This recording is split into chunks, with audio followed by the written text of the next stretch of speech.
Bienvenidos a los cuentos de Lilith. Estamos ya en el capítulo número 10 de este fascinante libro, Noticia de un secuestro de Gabriel García Márquez.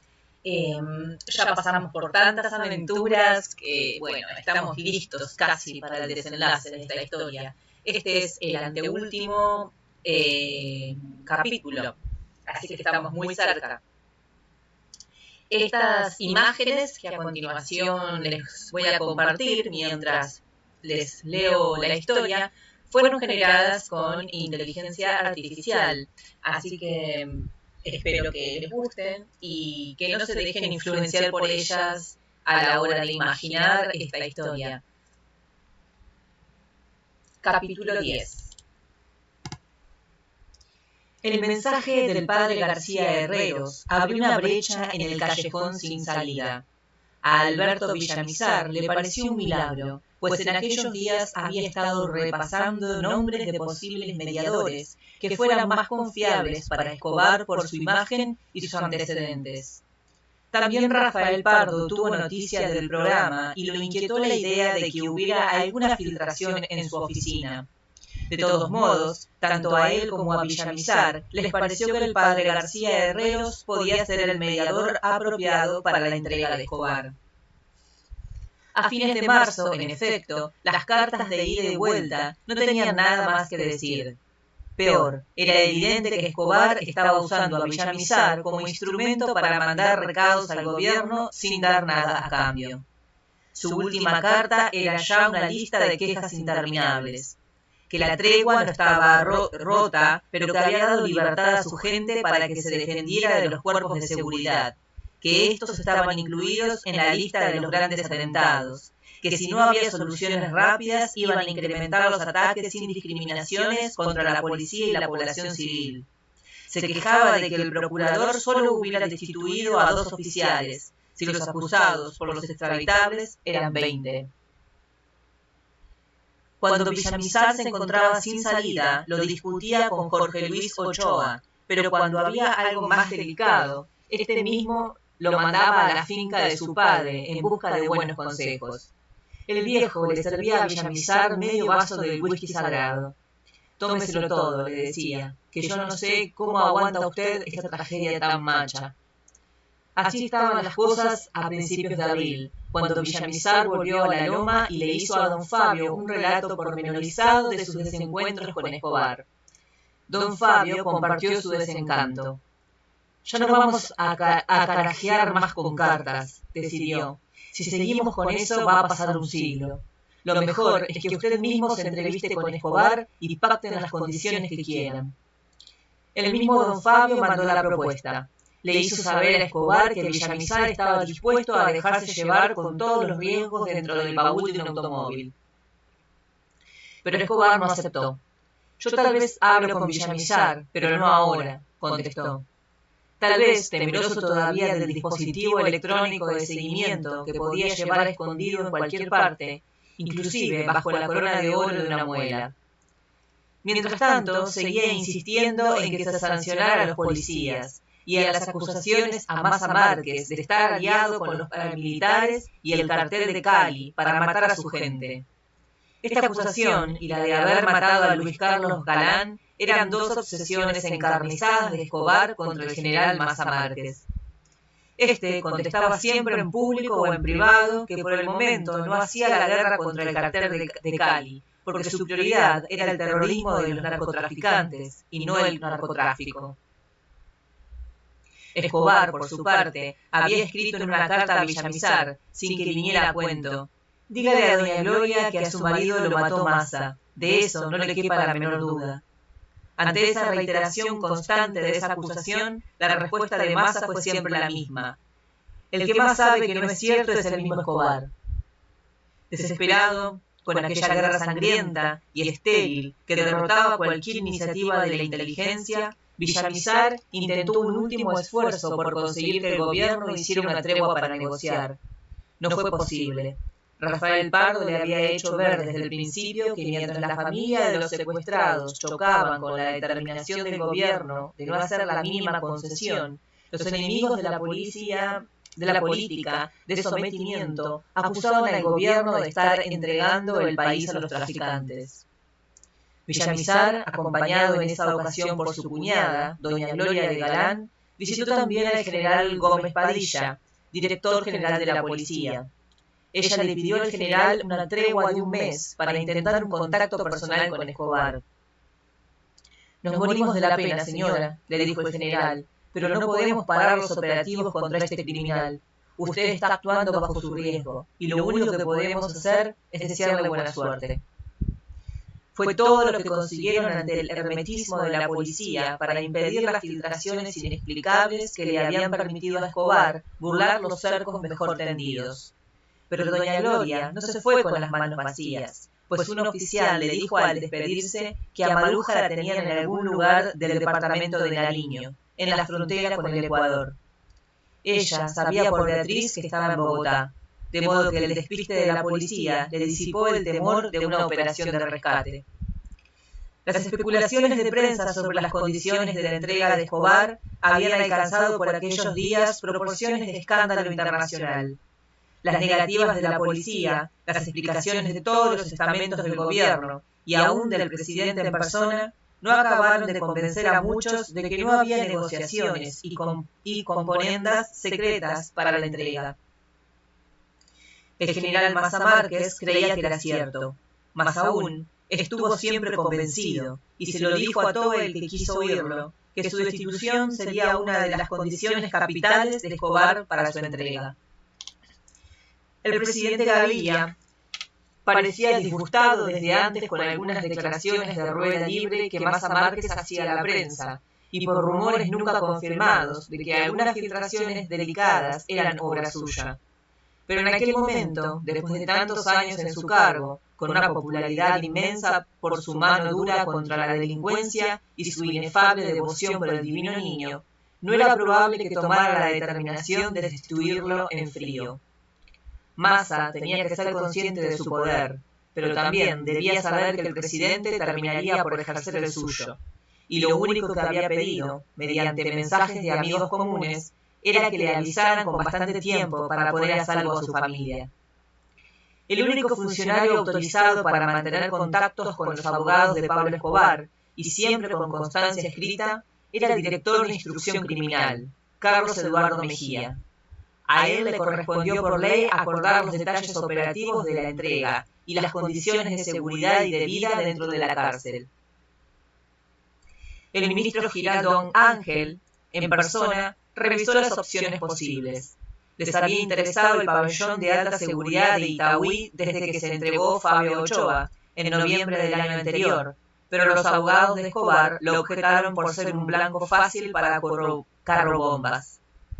También le pareció aceptable la idea de convertir en cárcel blindada un convento del poblado, cerca del edificio residencial donde Escobar había escapado a la explosión de 200 kilos de dinamita que atribuyó al cartel de Cali.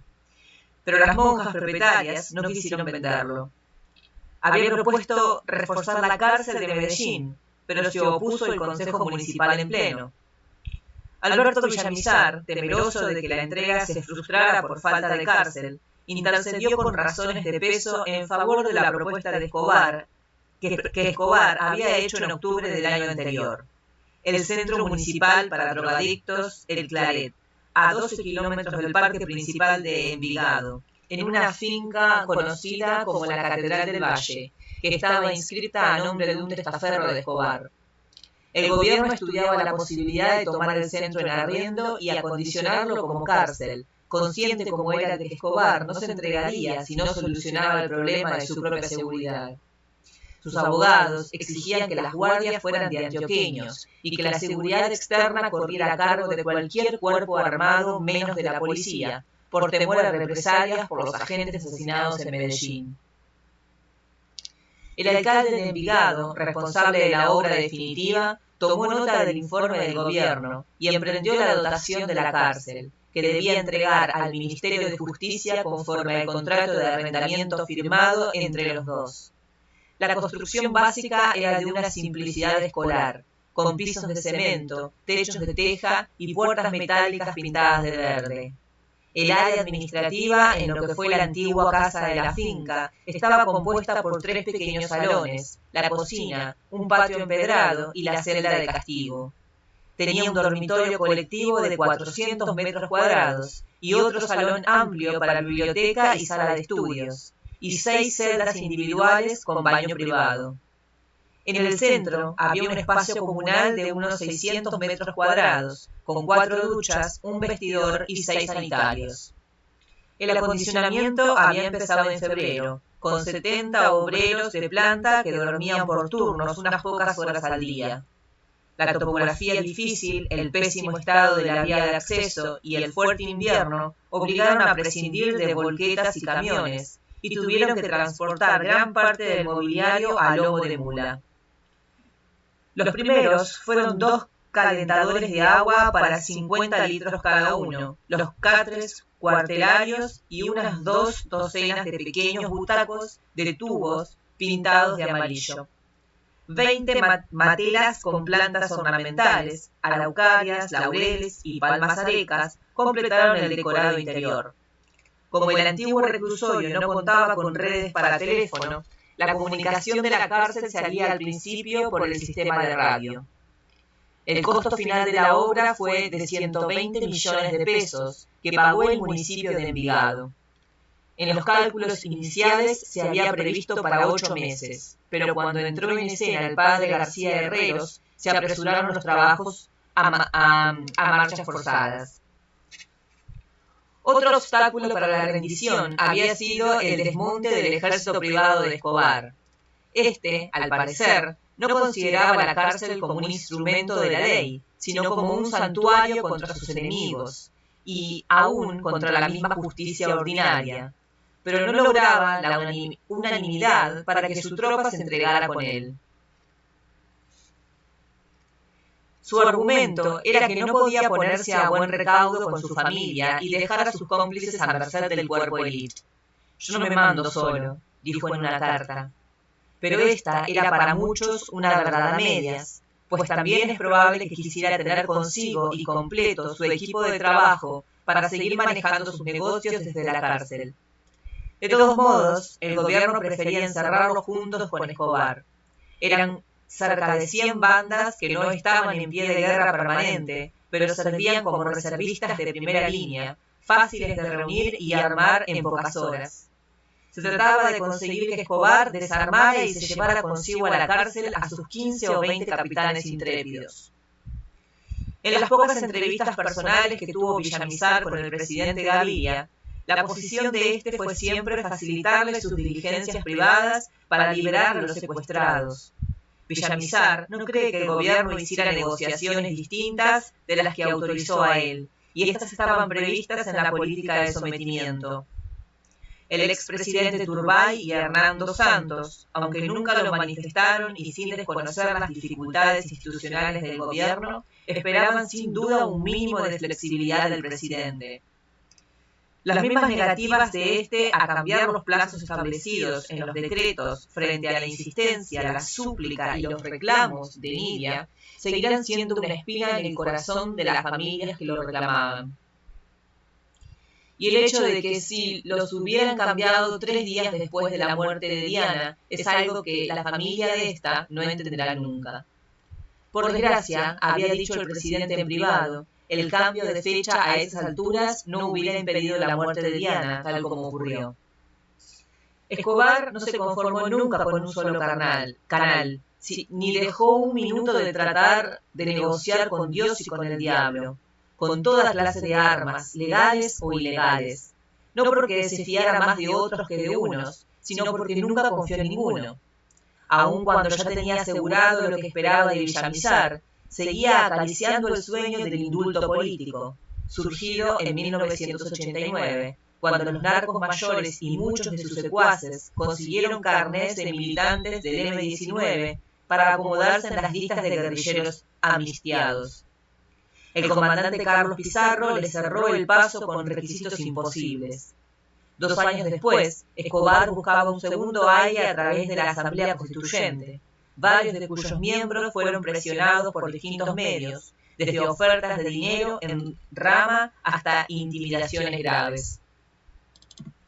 Pero también los enemigos de Escobar se atravesaron en sus propósitos.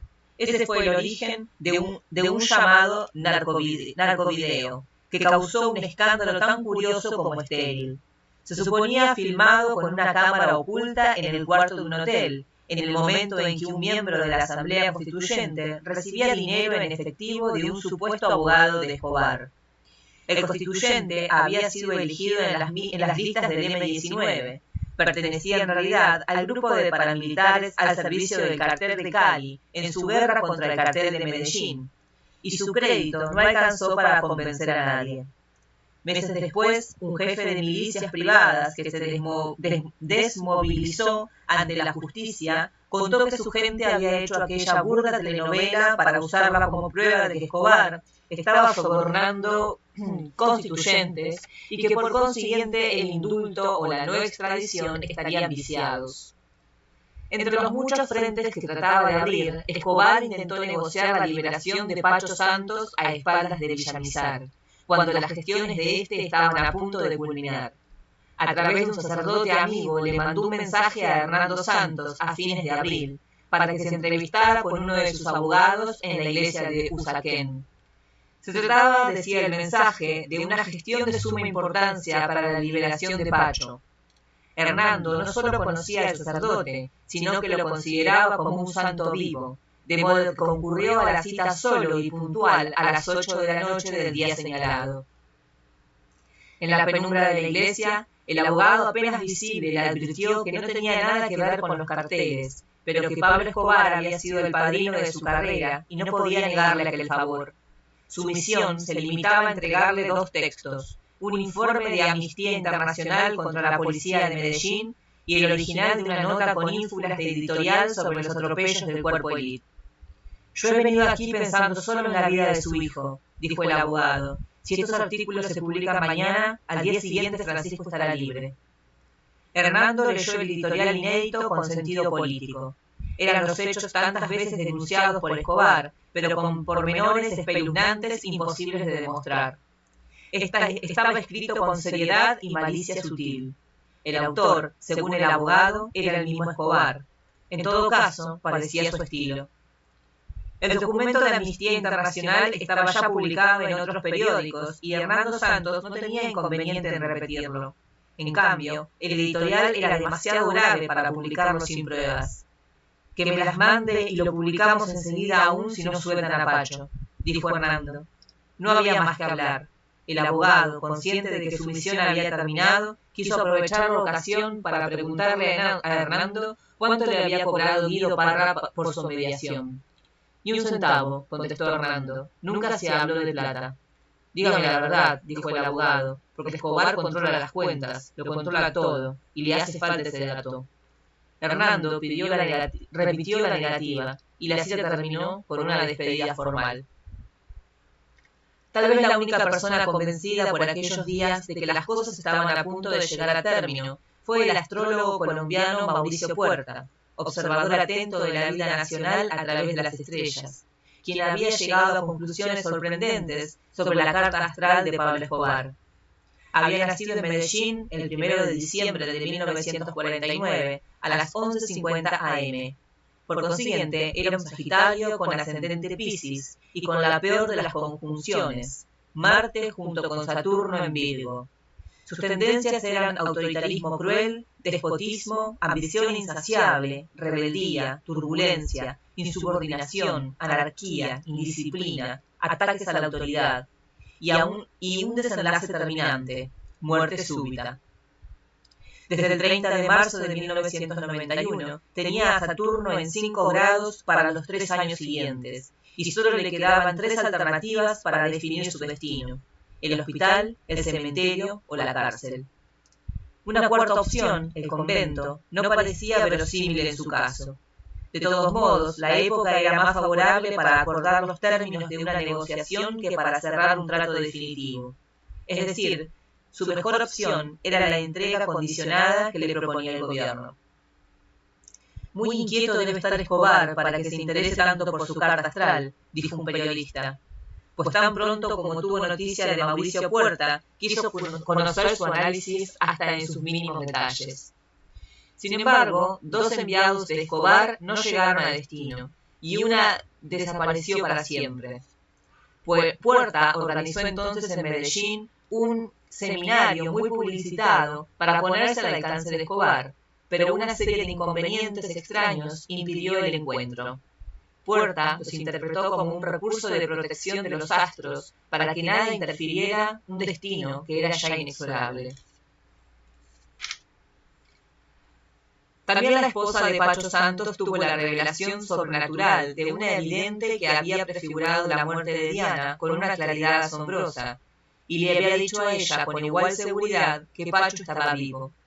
En abril volvió a encontrarla en un sitio público y le dijo de paso al oído: «Te felicito, ya veo la llegada». Estos eran los únicos indicios alentadores cuando el padre García Herreros transmitió su mensaje críptico a Pablo Escobar. Cómo llegó a esa determinación providencial y qué tenía que ver con ella el mar de Coveñas es algo que aún sigue intrigando al país. Sin embargo, la manera como se le ocurrió es todavía más intrigante. El viernes 12 de abril de 1991 había visitado al doctor Manuel Elkin Patarroyo, feliz inventor de la vacuna contra la malaria, para pedirle que instalara en el Minuto de Dios un puesto médico para la detección precoz del SIDA. Lo acompañó, además de un joven sacerdote de su comunidad, un antioqueño de todo el maíz, grande amigo suyo, que lo asesoraba en sus asuntos terrenales.